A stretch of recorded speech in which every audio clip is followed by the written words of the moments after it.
All right, America, buckle up. It's election season again, and you know what that means. Endless debates, attack ads, and political jargon. But before you reach for that noise-cancelling device, let's talk about the economy. Those economic policies directly affect your life, from your morning coffee to that new gadget. Voting is like checking the engine of a car. The engine is the economy. Brass tacks, or should we say tax brackets. When it comes to taxes, Kamala Harris and Donald Trump have very different approaches. Harris believes in a progressive tax system, which basically means that the more money you make, the more you contribute in taxes. Think of it like a pizza party where everyone chips in based on how many slices they eat. She plans to use these increased taxes from the wealthy and corporations to fund her social programs like expanding healthcare and making college more affordable. Trump, on the other hand, is all about those tax cuts, baby. He argues that lower taxes for businesses will boost the economy, creating more jobs and ultimately benefiting everyone. It's like that old saying, a rising tide lifts all boats. Of course, critics argue that this mostly benefits the wealthy, leaving the rest of us paddling in their wake.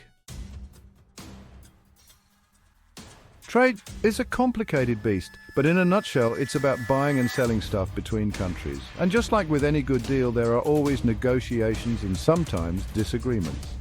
Kamala Harris believes in a balanced approach to trade, using tariffs, taxes on imported goods, strategically to protect American jobs and businesses.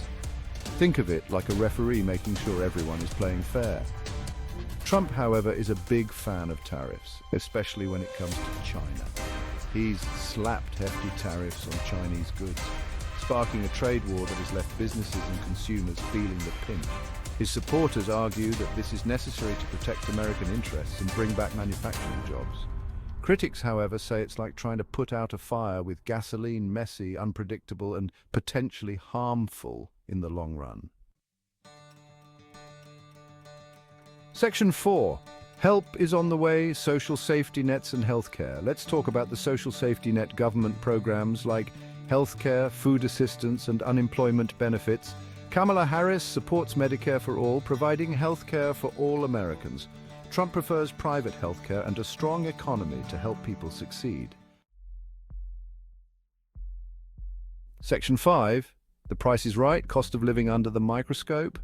Let's face it, the cost of living can feel like a runaway train sometimes, from groceries to gas to rent. It seems like prices are always going up. Kamala Harris is concerned about these rising costs, especially for essential goods and services. She supports policies aimed at increasing wages, promoting competition, and cracking down on price gouging to make life more affordable for everyday Americans. Think of it like putting a governor on that runaway train, slowing it down to a manageable pace.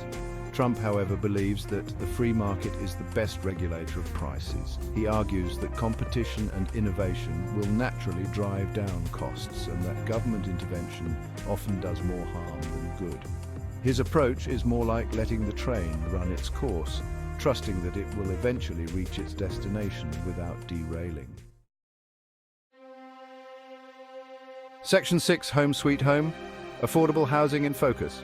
Finding an affordable place to live is a major challenge for many Americans, especially in big cities.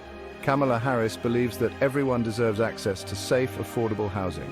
She supports increasing funding for affordable housing programs, providing rental assistance to low-income families, and combating discriminatory housing practices that keep people of color and other marginalized groups from accessing safe and affordable homes.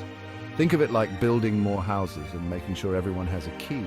Trump, however, favors a more market-driven approach to housing. He believes that deregulation and encouraging economic growth will lead to more housing construction, which will ultimately drive down costs.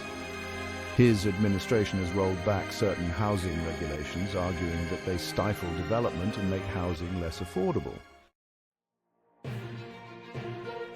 Section 7, the final tally, what it all means for your wallet.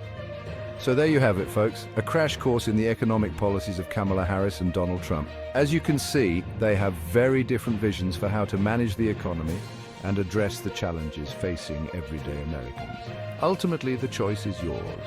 But remember, these aren't just abstract ideas being debated in some ivory tower. These policies have real-world consequences for your life, your family, and your community. So do your homework, ask questions, and most importantly, vote, because when it comes to the economy, your vote is your voice.